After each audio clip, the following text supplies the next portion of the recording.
My name is Barbara Seraphin. I was born and raised in New York. First generation Haitian parents who traveled who escaped Haiti because my dad had to escape the government. My husband, who is Fred Seraphin, the first Haitian American judge in Florida, was in law school at the time. After law school, we moved to Miami. That became home. That was in 1986. We never knew that we would have such an amazing journey in the state of Florida. I worked at Barry University for 15 years. After 15 years, they closed my department, and I then took a 2-year sabbatical. I am a very spiritual person, and I would attend a lot of retreats. That particular year, I attended a retreat in upstate New York where a priest started talking about his orphanage in the outskirts of Port-au-Prince. And I said, Barbara, stay away from this man for 4 days. Which I did. I succeeded for 4 days. Everywhere he went, I walked the other way. But on my way back, we had a 2-hour bus ride from upstate to Queens. And who sat next to me? The priest. Next thing you know, I was making plans in order to travel to Haiti to visit the orphanage. That was going to be the orphanage's second year of running a summer camp. And summer camp consisted of 400 children. No big deal. I live in the States. Camp is camp, and that's all it was. Well, I ended up in Haiti.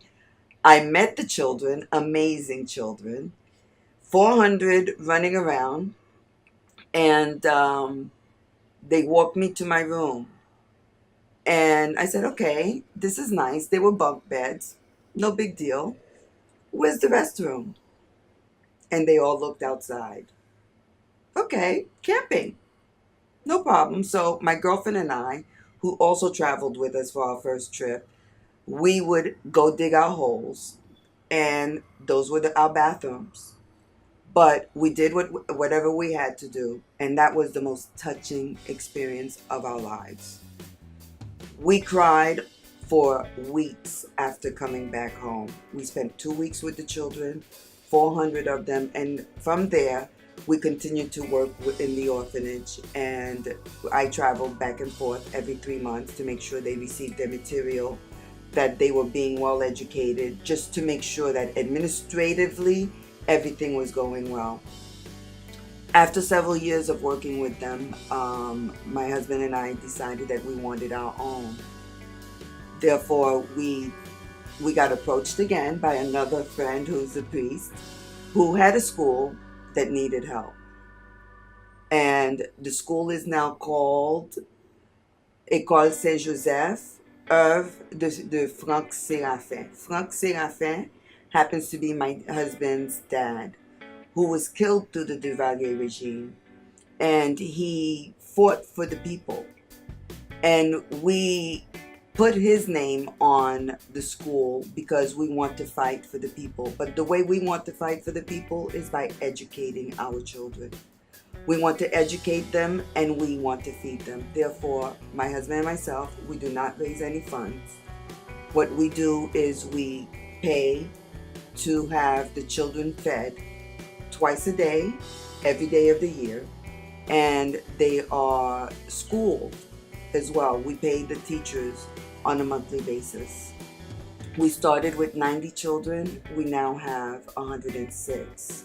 We're bursting at the seams, and we are praying that God will give us a new location one day soon, because we are blessed that the location that we have, it was given to us and it was adequate spacing for what we are teaching and the amount of children that we have. After 2 years of working and taking my sabbatical and working with the children, it's not that I wanted to leave the children. I did not leave the children. We continued to work with them. I took a position in the city of North Miami as a constituent aid coordinator, whereas I work very closely with the mayor. Whatever it takes for the mayor council to look good, we make sure that they look good. We work closely with them, and we get the work done. The seed of my inspiration.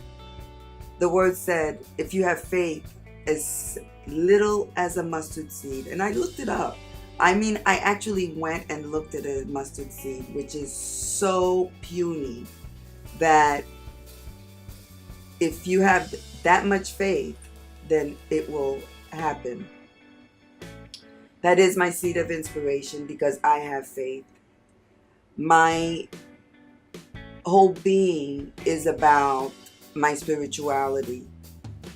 And I pray every day that I can hear the word of God, that I can hear him whisper in my ear. And that's how I continue to live every day.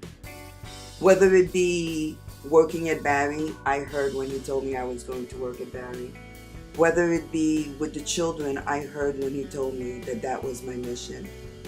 Whether it be to work at the city, I heard when he told me that I was going to work at the city. I don't ask why. I just go as I am told to go. And he says, go and I will lead you. And so that is my inspiration on a daily basis.